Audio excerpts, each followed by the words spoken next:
యోగాలో మెయిన్‌గా వచ్చేసి విపరీత కర్ణి ముద్ర అని ఉంటది. కొందరు దీన్ని ఆసన అంటారు. కొందరు ముద్ర అంటారు. అది ఎలా అంటే మనం డైరెక్ట్ చాలామంది షోల్డర్ స్టాండ్ సర్వాంగాసనం చేస్తారు. సర్వాంగాసనంలోనే కొద్దిగా లిటిల్ బిట్ చేంజెస్. సర్వాంగాసనం మనం ఏంటంటే షోల్డర్స్ పైన చేస్తాం. వెయిట్ అంతా మన షోల్డర్స్ పైన వస్తుంది.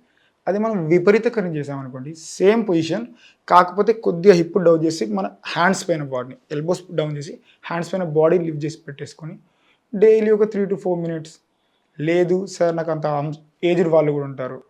ఆర్మ్ స్ట్రెంత్ ఉండదు అని చెప్తారు. అలాంటి వాళ్ళు ఏంటంటే మనకు వాల్ సపోర్ట్ తీసుకొని కూడా చేయొచ్చు. ప్రెజెంట్ వాల్ సపోర్ట్ తీసుకొని ఎలా చేస్తారంటే జస్ట్ నెమ్మదిగా కింద పడుకొని మనం నిటారుగా 2 కాళ్ళని వాల్‌కి పెట్టాలి. 90 డిగ్రీస్‌లో వాల్‌కి పెట్టేసి కొద్దిగా బ్యాక్ ఇష్యూస్ కానీ మన హిప్ కింద ఒక్క జస్ట్ బ్లాంకెట్ గానీ, పిల్లో లాంటిది పెట్టేసుకొని ఒక ప్రొలాంగ్ 5-10 మినిట్స్ కూడా ఉండొచ్చు. ప్రాబ్లమ్ ఏం లేదు. అలాంటివి చేస్తే మనకు బాడీకి బ్లడ్ సర్క్యులేషన్ రివర్స్‌లో అవి చాలా రిజల్ట్ వచ్చే ఛాన్సెస్ ఉంటాయి. మళ్ళీ దీనికి తగ్గట్టుగా మనం డైట్ గానీ, ప్రాపర్ స్లీప్ గానీ, వర్కౌట్స్ అంటే వాకింగ్ గానీ చేస్తే చాలా మంచిది. ఇప్పుడు డైట్ అన్నారు. అంటే ఆసనాలకి, డైట్‌కి సంబంధం ఏంటంటారు?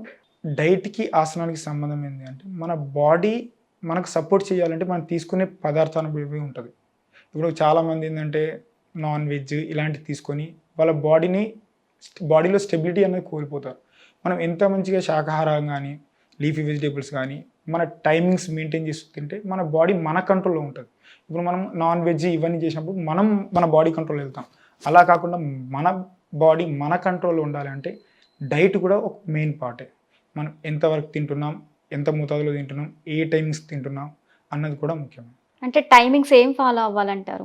టైమింగ్స్ అంటే ఇప్పుడు మాక్సిమం మనం మన షెడ్యూల్ బట్టి ఈ బిజీ లైఫ్‌లో మన షెడ్యూల్‌ని బట్టి ప్లాన్ చేసుకోవాలి.